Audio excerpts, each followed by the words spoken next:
టాలీవుడ్లోనే కాకుండా south India సినీ వర్గాల్లోనూ గడిచిన కొన్ని నెలలుగా తమిళ నటుడు, తమిళనాడు ముఖ్యమంత్రి విజయ్ కుటుంబం గురించి వార్తలు ఎంతో హాట్ టాపిక్ గా మారాయి.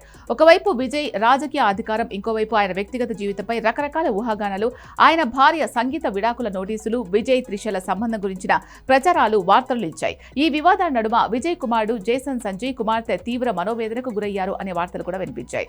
అయితే వీటన్నింటినీ పక్కన పెట్టి తన డెబ్యూ సినిమా సిగ్మా ప్రమోషన్స్ లో బిజీగా ఉన్నారు విజయ్ తనయుడు జేసన్ సంజయ్. ఇటీవల ఒక తమిళ ఛానల్ కి ఇచ్చిన ఇంటర్వ్యూలో జేసన్ సంజయ్ తన కుటుంబం, తల్లి సంగీత, చెల్లెలు, అలాగే తన మొదటి సినిమా గురించిన అనేక ఆసక్తికర విషయాలు పంచుకున్నారు. సాధారణంగా తమిళనాడులోని స్టార్ హీరోల వారసులు తమ తండ్రుల బాటలోనే హీరోలుగా పరిశ్రమలోకి ఎంట్రీ ఇస్తారు. విజయ్ కొడుకు కూడా హీరోగానే పరిచయం అవుతాడు అని అందరూ భావించారు. కానీ జేసన్ సంజయ్ ఈ రొటీన్ రూల్ ని బ్రేక్ చేశారు. చిన్నతనం నుంచే ఆయనకు దర్శకత్వంపై ఆసక్తి ఉండడంతో ఫిల్మ్ మేకింగ్ పై దృష్టి సారించి మెగా ఫోన్ పట్టారు. ఆయన దర్శకత్వం వహిస్తున్న తొలి చిత్రం సిగ్మా.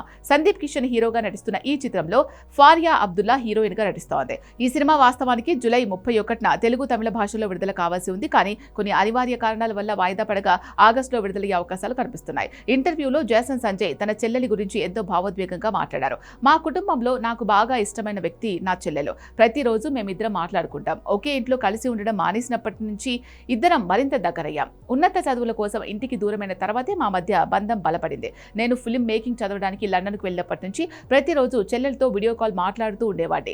జేసన్ సంజయ్ ఇంకా మాట్లాడుతూ సినిమాల పట్ల తమ ఇద్దరికి ఉన్న ఆసక్తే తమను మరింత దగ్గర చేసిందని చెప్పారు. తన చెల్లెలకి సినిమాలంటే చాలా ఇష్టమని, ఏ విషయానైనా కుండ బద్దలు కొట్టినట్టు నిర్మోహమాటంగా చెప్తుందని తెలిపారు. తల్లి సంగీత గురించి చెప్తూ జేసన్ సంజయ్ కొన్ని ఆసక్తికరమైన విషయాలు పంచుకున్నారు. అమ్మ సంగీతకు తెలియకుండా ఇంట్లో ఎవ్వరూ ఏ పని చెయ్యలేరని, ఆ కుటుంబానికి ఆమె ఒక డిటెక్టివ్ లాగా వ్యవహరిస్తుంది అని సరదాగా చెప్పారు. ఎంత మోసం చేసి బయట ఎంజాయ్ చేద్దామని చూసినా అమ్మకు దొరికిపోతుండేవాడిని అని చెప్పారు. చిన్నతనంలో తన వల్ల ఇంట్లో వాళ్ళంతా పడిన టెన్షన్ను సంజయ్ గుర్తు చేసుకున్నారు. ఒకరోజు అర్ధరాత్రి అమ్మ, నాన్న, కుటుంబ సభ్యులందరూ నిద్రపోతుండగా ఎవరికి చెప్పకుండా కార్ తీసుకుని బయటకు వెళ్లాను. రాత్రంతా నేను కనిపించకపోవడం, ఫోన్ స్విచ్ ఆఫ్ రావడం వల్ల అమ్మా, నాన్నలు తీవ్రంగా కంగారు పడ్డారు. ఏమైనా ప్రమాదం జరిగిందేమో అని భయపడ్డారు. ఉదయాన్నే సంజయ్ ఇంటికి వచ్చేసరికి అక్కడ వాతావరణం అంతా గందరగోళంగా ఉంది. సంజయ్ కనిపించకుండా పోయాడని కుటుంబ సభ్యులు పోలీస్ స్టేషన్లో ఫిర్యాదు చేయడానికి సిద్ధమవుతున్నారు. అదే టైంలో సంజయ్ ఇంట్లో ప్రత్యక్షమయ్యేసరికి అంతా షాక్ అయ్యారని ఆయన గుర్తు చేసుకున్నారు. ఇంటి వివాదాలు, తండ్రి రాజకీయ ప్రయాణంలో వార్తల్లో నిలిచిన జేసన్ సంజయ్ మాత్రం తన సొంత ప్రయాణాన్ని ఎంతో స్పష్టతతో కొనసాగిస్తున్నారు.